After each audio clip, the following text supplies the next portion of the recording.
Bonjour, bienvenue à l'atelier du Meeple. Mon nom est Martin et aujourd'hui on regarde pour enfin réorganiser le jeu Alma Mater. Alma Mater vient déjà avec un insert pour organiser les choses qui vont dedans. C'est super intéressant quand même. Ils ont fait un effort. Le seul hic, c'est que si vous mettez des protecteurs sur vos cartes, si vous les sleevez, ça va pas entrer. Pas du tout.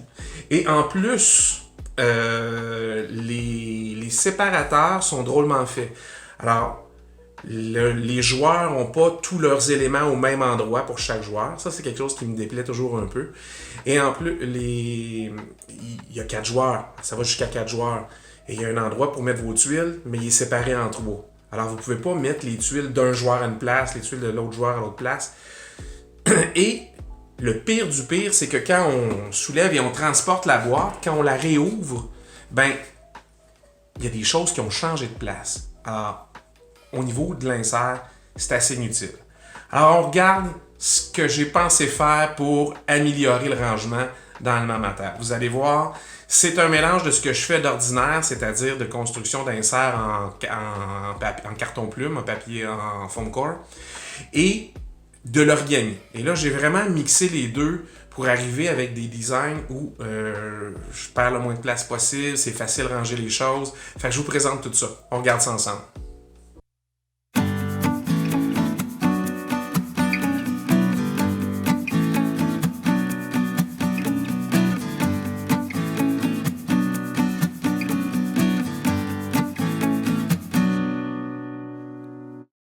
Alors, j'étais bien content de recevoir Alma Mater. Ça fait 1 mois et demi, 2 mois que j'attends après. J'étais très content d'apprendre qu'il venait en anglais et en français.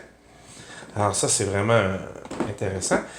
Et c'est de la même équipe qui ont fait le jeu Coimbra. Alors eux autres, ils sont fins. Ils nous mettent déjà un insert à l'intérieur. Mais j'étais déjà pas fan de l'insert de Coimbra. Celui-là, là-dedans, c'est pire. Alors, sur le dessus, là, je l'ai déjà dépunché, je l'ai déjà ouvert. On s'entend, là? Je vous fais pas un déballage. Alors, vous avez le livre en anglais, le livre en français, jusque-là, ça va. Vous voyez, une fois qu'on a dépunché et rempli les trucs, il y a un jeu ici. Ce qui fait que quand on bouge le jeu, moi, mes jeux, évidemment, je les store verticalement, ça aide peut-être pas, mais c'est ce que je fais pareil. Alors, une fois qu'on a enlevé ça, ben, ça va bouger. Alors, le plateau est magnifique. Pas trop épais quand même, puis vous avez des plateaux individuels à enlever. Là, je ne vous ai pas tout remis dans la boîte. Vous avez un rangement pour chaque chose. C'est-à-dire que chaque meeple de couleur va là, mais ils sont lousses. Chacun de vos marqueurs pour votre couleur sont là, ils sont lousses. Alors, l'argent vient ici séparément. Vous avez des tuiles étudiants là, des cartes de toutes sortes ici. Et ce qui est super dans ce jeu-là, si vous travaillez dans une université, alors vous avez des livres qui vont avoir des valeurs différentes au fil de la partie dans les couleurs des joueurs. Et les jaunes, c'est des dictionnaires. Alors, c'est une sorte de monnaie dans le jeu. Ça sert à ça. Vous avez quelques tuiles bonus ici et vous avez des tuiles qui vont sur votre jeu. Et là, c'est un jeu à 4 joueurs. Donc, vous avez des noirs, des rouges, des bleus et des verts. Puis, vous avez des meeples un peu différents, pas dans la forme, mais au niveau de la couleur, parce qu'ils vont avoir une autre utilité, mais c'est pas une couleur pour jouer le jaune. C'est pas un des joueurs. Alors, quand j'ai tout mis ça dedans, j'ai tout dépunché, j'étais très content, mais quand j'ai réouvert la boîte, c'était tout mêlé. C'est un jeu qui est assez dispendieux, c'est un jeu dont la qualité des cartes est assez épaisse, c'est intéressant, mais il n'y a pas de fini en lin dessus ou quelque chose comme ça. Alors, vous avez tout cet espace-là qui ne sert à rien, parce que c'est les cartes en anglais, qu'on va peut-être pas garder dans la boîte, hein, c'est déjà beaucoup de poids. Pardon. Alors, on va essayer de les éliminer pour alléger la boîte. Alors, qu'est-ce que je vais faire? Bien, moi, je vais regrouper ça tout à fait autrement. Alors, c'est certain que je vais prendre un de mes fameux petits sacs pour mettre les jetons d'argent, c'est certain. Ça. Après ça, je vais faire un rangement différent qui va tenir compte aussi, parce que là, si vous regardez, ça ici, cette portion-là est plus basse pour accommoder les plateaux des joueurs. Puis celle-ci est plus haute. Je vais faire quelque chose de similaire pour accoter ça. Mais moi, le mien va arriver jusqu'en haut une fois que je vais avoir mis le plateau dessus, égal. Comme ça, quand je ferme la boîte, rien ne bouge. Ce qui me semble primordial. Alors, qu'est-ce que je vais faire? Je vais tasser ça. Je vous présente le plan. Alors, le plan est le suivant. J'ai déjà slivé et j'ai fait des petites boîtes en origami. Si vous voulez savoir comment on les fait, vous allez voir, il y a 2 vidéos de cela, le jeu Atlante. J'ai fait le même genre de petites boîtes. Alors, eux autres vont pouvoir aller carrément comme ça ici, dans la boîte de même. Tous les livres vont venir ici, au même endroit. C'est quelque chose que je ne change pas sur le setup que les autres ont fait. Si vous êtes le joueur bleu, ben les livres qui vous appartiennent sont bleus, mais ils ne vous appartiennent pas vraiment toute la gang. Les gens vont devoir venir vous en acheter. C'est très interactif, c'est très intéressant pour ça. Mais ce que je vais faire pour que ce soit plus intelligent, plutôt que de mettre... Chaque joueur aura une section pour mettre ses pions et ses choses à lui. Fait que les petits marqueurs seront là, comme ça, avec ces petits meeples ici. Ça va tout rentrer, il n'y a pas de problème. Comme ça.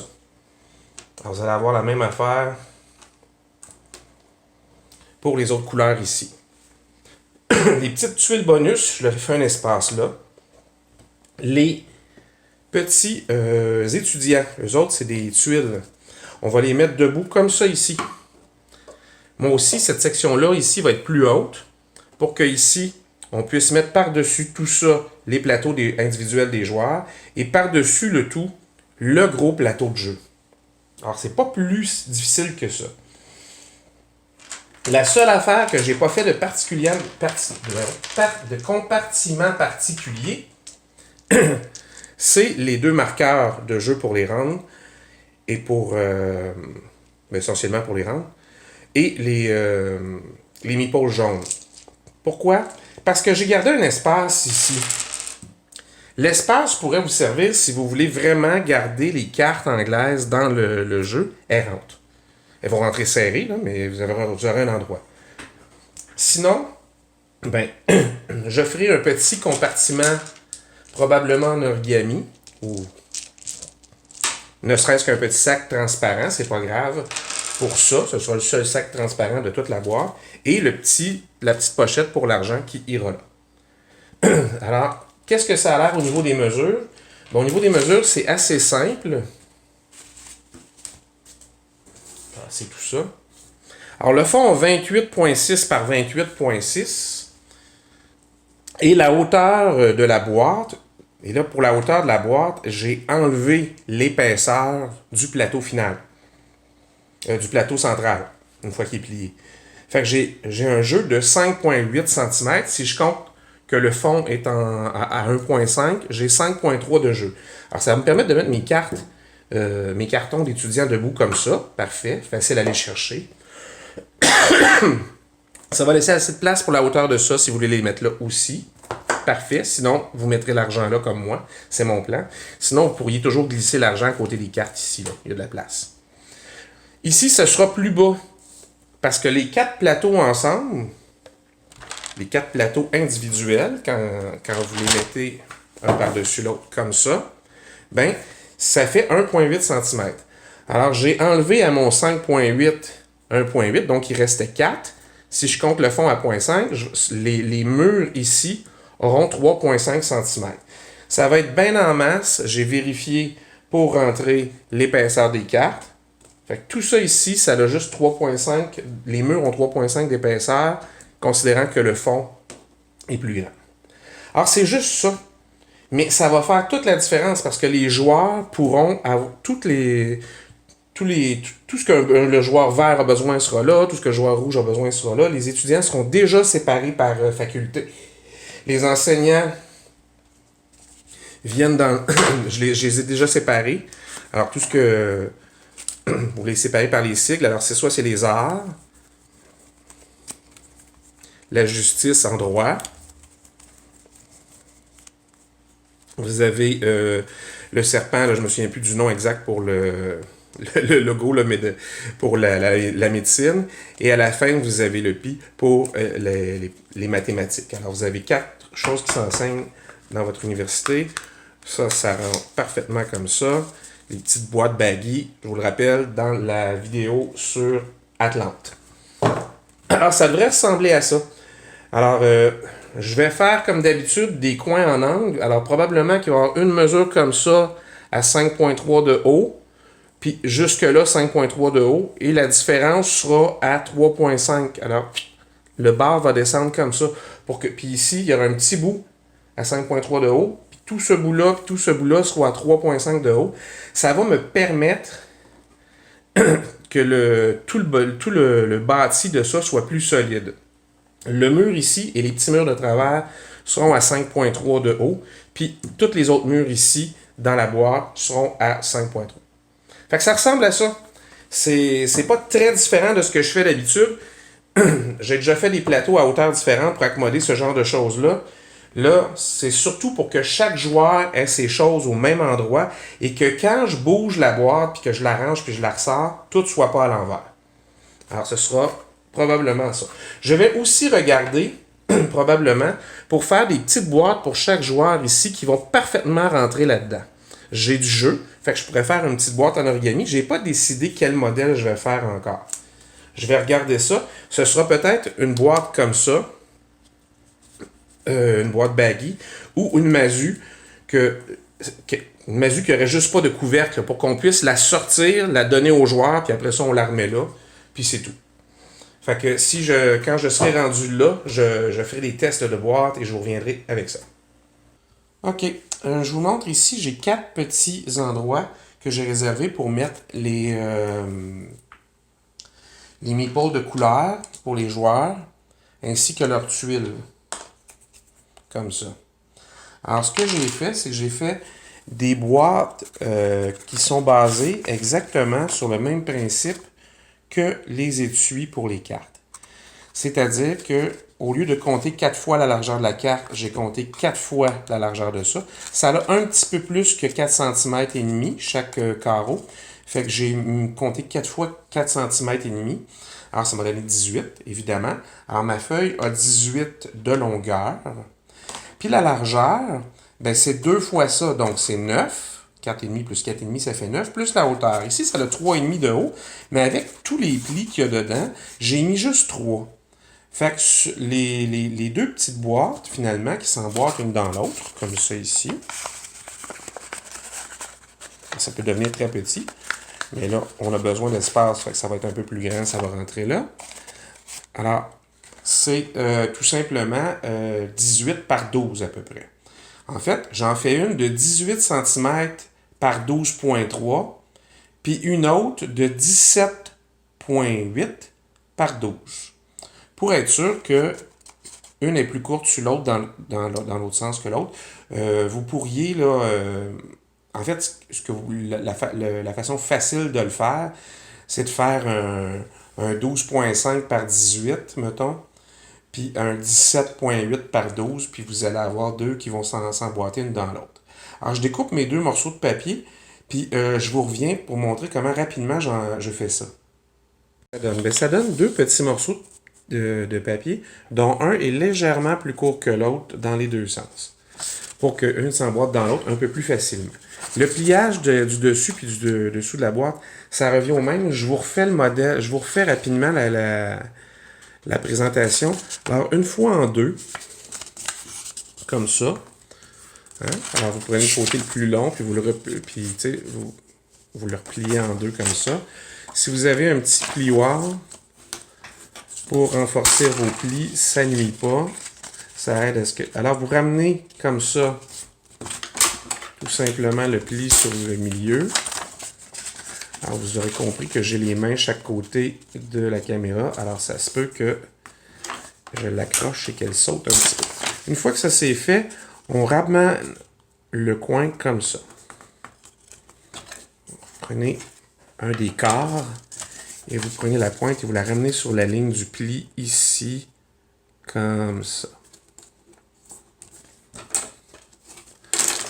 C'est assez simple. Alors, vous voyez que on va avoir les côtés de la boîte. Hein? On va avoir 4 côtés, c'est certain.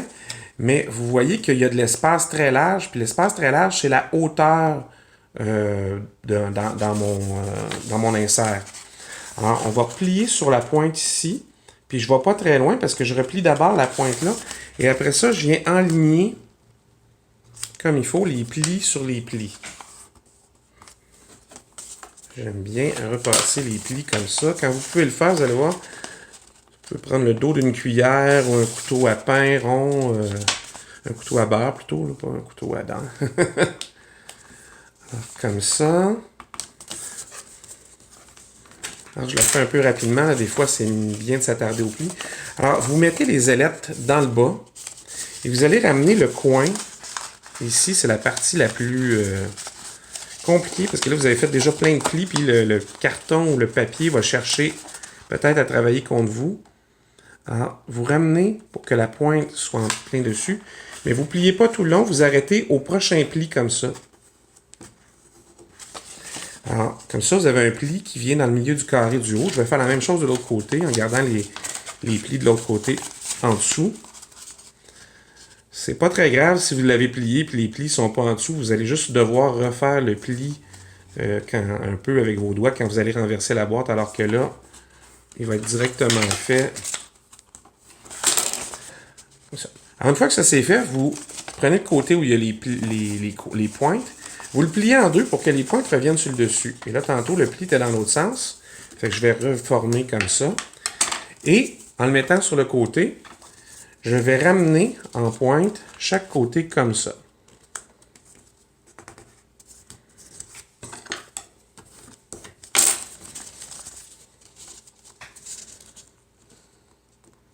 En principe, ça arrive pas mal légal, pas mal juste.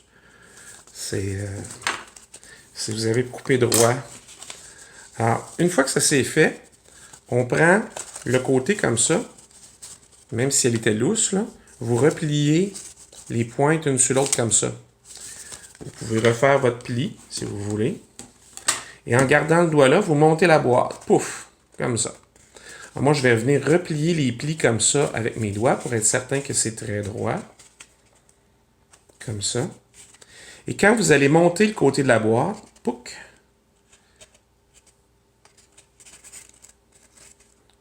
elle va se refermer. Alors, pour la refermer comme il faut, on va venir ici et on va soulever cette partie-là et venir mettre la pointe en dessous. Et l'autre côté, on fait la même chose. On vient pincer ici.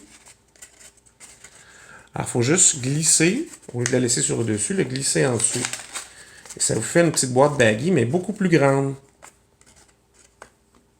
Beaucoup plus large. Quand on met un épais de carte, c'est ça qu'on fait. Là, on va mettre les jetons rouges. Je vous mets à pause. Je fais l'autre morceau de l'autre côté, qui est exactement le même pliage, mais dans un format légèrement différent. Alors, j'ai mes deux petites boîtes. Alors, pour les pièces d'Alma Mater, vous avez vos petites bibliothèques en carton à mettre ici. Je les insère dans la partie la plus petite. Vous pouvez prendre vos 3 marqueurs de votre couleur. Ici, c'est les rouges, évidemment. Puis les mettre dans le fond ici. Vous pouvez prendre toutes vos meeples de votre couleur et les mettre dans l'autre. Ça laisse juste assez de place pour doucement rentrer celle-là dans celle-là. Et voilà, vous êtes prêt à la mettre dans le compartiment. OK, c'est le temps de tout remettre dans la boîte. Alors, qu'est-ce que j'ai fait? J'ai d'abord pris mes paquets que j'ai fait, que je vous ai montré tantôt, puis je les ai mis ici, dans la section du bas comme ça. Il reste l'espace, j'ai pas trouvé de solution pour mettre ça, ça peut aller ici, avec l'argent. Vous vous souvenez, j'ai mis l'argent dans un petit sac. Fait que, facile à aller chercher, facile à aller... Fait que, ça peut être là. Il y a de la place ici aussi, si vous voulez. Ça n'a pas d'importance. J'ai mis les élèves. Les élèves, c'est des tuiles, c'est pas des cartes. J'ai mis toutes les élèves comme ça et je les ai séparés d'avance par leur matière. Alors, ça, c'est les arts. Alors, j'ai une section pour chaque. Facile. Rangement simple. Vous vous souvenez, Aussi, tantôt, on a parlé des petites boîtes que je me suis servi des mêmes... du même type de boîte pour ça, sauf que j'en ai fait une plus grande ou un peu plus petite pour pouvoir les mettre en section. Alors le joueur bleu, le joueur vert, le joueur rouge et le joueur noir ont tous leurs pions dans le même endroit. Il reste deux choses. Il reste des tuiles ici comme ça. Et il reste ces petites tuiles-là. Le seul autre truc qui reste à mettre, et là j'ai déjà préparé un petit cabaret. Le cabaret a été fait sous le modèle d'une boîte Mazou, qu'on peut ajuster. Alors si vous allez voir ma vidéo sur les vicomtes du Royaume de l'Ouest, j'explique comment faire. Là, chaque livre, chaque couleur de livre correspond à un joueur, mais vous n'aurez pas dans votre jeu que vos livres. Alors, il n'y a aucune raison pour séparer les livres autrement. L'idée ici, c'est d'avoir un contenant pour les mettre sur la table, que ce soit facilement accessible. Vous aurez de vos livres dans vos étagères parce que vous allez les vendre. C'est un bien absolument luxueux et très cher, les livres du début du Moyen-Âge jusqu'à la Renaissance. Alors, c'est vraiment un bien de luxe. Alors, vous voyez, tout fit pas pire, hein, finalement? Je vais ajouter à ça les plateaux de joueurs. L'avantage des plateaux de joueurs, c'est qu'ils vont venir comme ça ici. Fait que quand moi, mes boîtes, je les store debout, ben, il n'y a rien qui va bouger parce que c'est en dessous de ça. Je viens mettre par-dessus ça. Ah, tiens, il restait un livre.